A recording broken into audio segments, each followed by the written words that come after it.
¿Cómo andás, Sí, Alberto? sí. Hola, querido, ¿cómo estás? ¿Qué tal? ¿Todo bien? ¿Qué espectáculo se viene, Alberto? Contanos. Bueno, mirá, voy a hacer un espectáculo que tiene un nombre un poco raro, pero que tiene su sentido. Se llama Algunos tipos de pescado y es una mezcla de música y anécdota. Porque digamos que durante mi vida de músico tengo un libro escrito de anécdotas que todavía no lo he publicado, pero entonces pensé en hacer esto porque sí, en realidad lo hice una vez en París, en la embajada uruguaya, ¿Y te resultó? porque me resultó porque, ¿qué pasa? A último momento me falló la cantante, y yo tuve que improvisar una especie de show así sobre la marcha.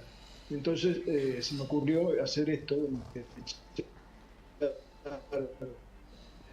Sí, algunos tipos de pescados anécdotas se llama, a ver ahí si te escuchamos, algunos tipos de pescados en la Sala Verdi el 1 de noviembre, que es este viernes, ¿no? 1 de noviembre, Sí, a las 20 horas.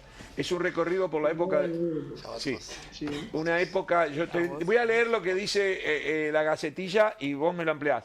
Pero un recorrido por la época de oro de la sí, música uruguaya, bueno, música, anécdotas e historias sobre Elsa Valero, Jaime Ross, Canario Luna, Repique, Eduardo Mateo, Horacio Ferrer y otras grandes figuras donde se explica por qué sucedieron algunas cosas y por qué no sucedieron otras que pudieron haber sucedido. La verdad que esto te muestra al lado de quienes ha estado Alberto Mañone, ¿no? Decía, va a estar ahora con el piano, con sus recuerdos, con Lolo Iribarne y Anita Balvis como invitados. La verdad que suena fascinante, que es una especie de stand-up de tus historias, aparte de la música. sí. Sí, te cuento, pero te cuento la que da origen al nombre, por ejemplo, A ver, si te parece bien. sí, claro. Resulta, esta tuvo,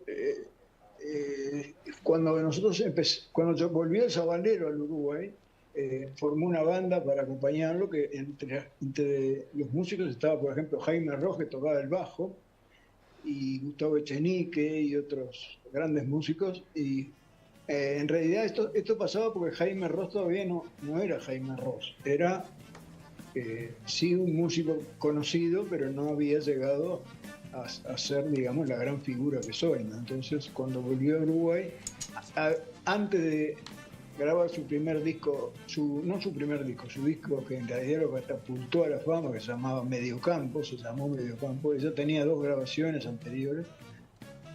Bueno, tuvo que buscarse la vida de alguna manera, tocó con Eduardo Mateo también, yo también estuve en esa banda, y resulta que una vez fuimos a Colonia en Semana Santa con el Sabalero y estábamos buscando un lugar para comer porque teníamos mucha hambre y era Semana Santa justamente, entonces había esta costumbre, que Uruguay es un país laico, todavía tiene estas costumbres A ver si... religiosas, ¿no? De no Seguro. comer carne y tal. Y había un cartel que decía algunos tipos de pescado. Entonces, en la puerta, ¿no? Y nosotros nos llamó mucho la atención y nos intrigó mucho saber por qué este hombre había puesto un nombre tan sugestivo, ¿no? Después yo me puse a averiguar y averigüé que hay unas 29.000 especies de pescado, entre las cuales hay 50 de bacalao, que es el pescado más pascual que existe. O sea que digamos que el señor estaba previniéndose de que no le pidieran algún pescado medio raro que fuera a tener. Y esto tiene que ver también con el recital porque, ¿qué pasa? ¿Viste qué es lo que sucede? Hay una canción de Jaime y Raúl Castro que más o menos explica esto claramente, que se llama Que el letrista no se olvide, ¿no? Que es todo lo que, digamos, nombra todo lo que el letrista debería decir en sus canciones y que generalmente no dice.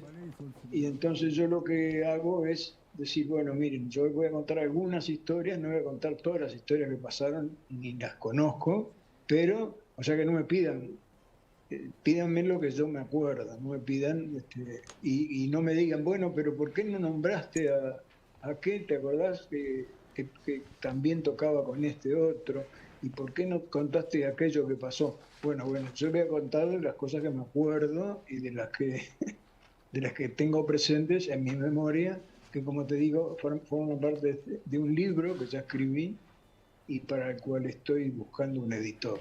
Y además de esto voy a tocar música en un piano excelente, que como otra anécdota te digo que este piano de la Sala Verdi perteneció a Arturo Rubinstein, que lo dejó aquí cuando terminó en Uruguay una gira, porque él compraba un piano para sus giras y en el último lugar donde tocaba lo dejaba y lo vendía. Pero acá no sé por qué, o calculo que sería porque no encontró un comprador, lo dejó a consignación de alguien y luego de muchas vueltas fue a parar a la Sala Verdi este piano. O sea que voy a tocar nada menos que con un piano que perteneció a Arturo Rubinstein. O sea que voy a tener que tocar bien, ¿no? Porque tremendo, tremendo, tremendo. Y bueno, vos también tuviste muchas historias que seguramente vas a contar con Horacio Ferrer, que fue un grande, con tantos grandes, Eduardo Mateo, por Dios, el Sabalero, Canario Luna. Bueno, la verdad que va a ser espectacular. Alberto, te deseamos lo mejor. ¿Qué tiene que hacer la gente? En Ticantel, Sala Verdi, 20 horas. Por Ticantel se pueden comprar, la sala es preciosa, la Sala Verdi se presta para esto. Lolo Iribarne y Anita Balvis como invitados. El piano de Alberto Magnone en esta faceta, de música, pero también contando historias de algunos tipos de pescados, podemos decir. Exactamente. Es genial, me parece genial la idea, Alberto. Te mandamos un fuerte abrazo y te deseamos lo mejor. Muchísimas gracias, amigo. Vamos arriba.